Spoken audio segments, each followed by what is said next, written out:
Saturday, March the 17th, 2018, to you. Unsurprisingly, China's National People's Congress re-elected Mr. Xi Jinping for another 5-year term as President of the People's Republic of China. By a 2,969 one vote, guess who cast the dissident ballot? Mr. Xi will serve in the country's highest office until 2023 and probably beyond. For his part, Mr. Wang Qishan was elected vice president. Mr. Wang served as secretary of the Central Commission for Discipline Inspection, the party's anti-corruption body, from 2012 to 2017. As such, he was instrumental in executing President Xi's anti-corruption campaign. Interestingly, the Communist Party's decision to remove presidential term limits has caused a wave of criticism in China's social networks. Many Chinese web users have outspokenly expressed their opposition to the new amendments.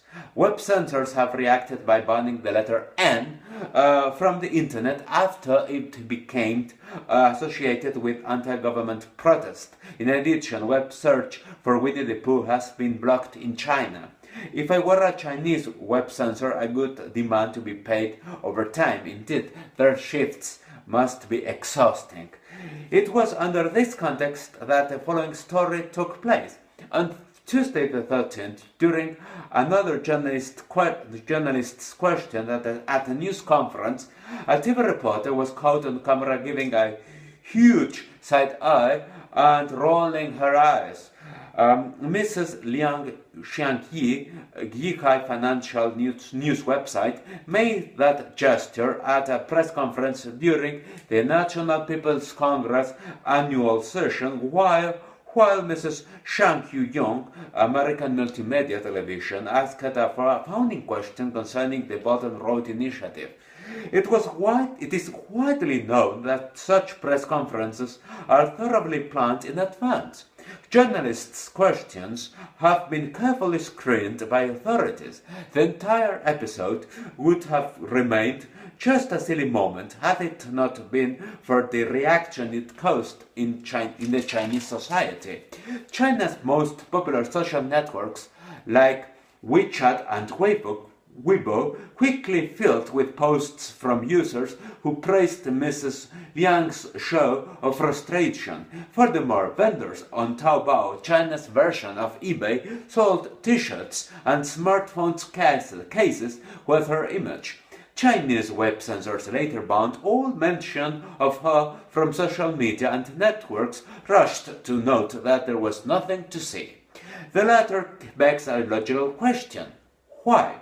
In my opinion, these are the first signs that China's communist regime could end up being destroyed by its own success. For a start, China's median age is 37.4 years. In other words, most of Chinese have been living in a thriving economic period. Consequently, they do not express their rebelliousness through confrontation, but humor. And on the other hand, when you feel ashamed, it means you are witnessing a kind of behavior alien to social patterns. But again, if the party is not determining such patterns, what are setting them? Mr. Xi Jinping was re-elected for office, but what will happen in China after him?